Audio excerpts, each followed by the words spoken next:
Après la catastrophe ferroviaire survenue le 23 juillet dernier dans la ville de Wenzhou, le régime chinois contrôle sévèrement les médias. Mais plusieurs organisations médiatiques ont osé publier des articles défiant les restrictions de la censure. Voyons par exemple un article publié par le journal chinois The Economic Observer. Depuis l'accident du train à grande vitesse à Wenzhou le 23 juillet 2011, le département de la propagande a muselé les médias chinois en donnant des consignes très strictes aux rédactions.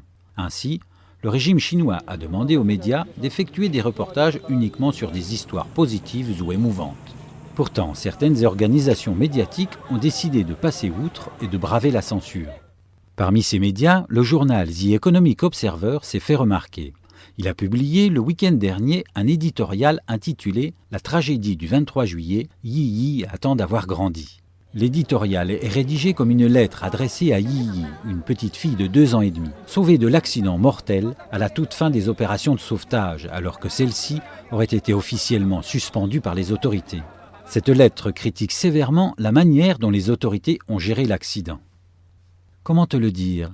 Puisqu'ils ont déclaré qu'il n'y avait plus aucun signe de vie à l'intérieur de cet amas de tôle froissée, et ont commencé à nettoyer la scène de l'accident, toi, cependant, tu y gisais, coincé dans un wagon tout sombre. Yi, peut-être un jour reviendras-tu dans cet endroit lorsque le bruit des trains perturbera de nouveau cette terre calme. Nous hésitons à te rappeler l'hypocrisie, l'arrogance, la négligence et la cruauté de cette tragédie.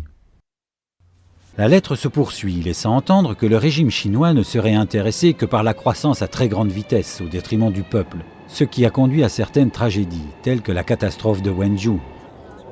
Ce pays produit un miracle économique après l'autre et prétend que tout est pour le bénéfice des gens du commun. Mais ils ne sont prêts ni à ralentir, ni à tenir compte des plaintes du peuple, ni à éprouver la douleur et ressentir les difficultés de la société ordinaire.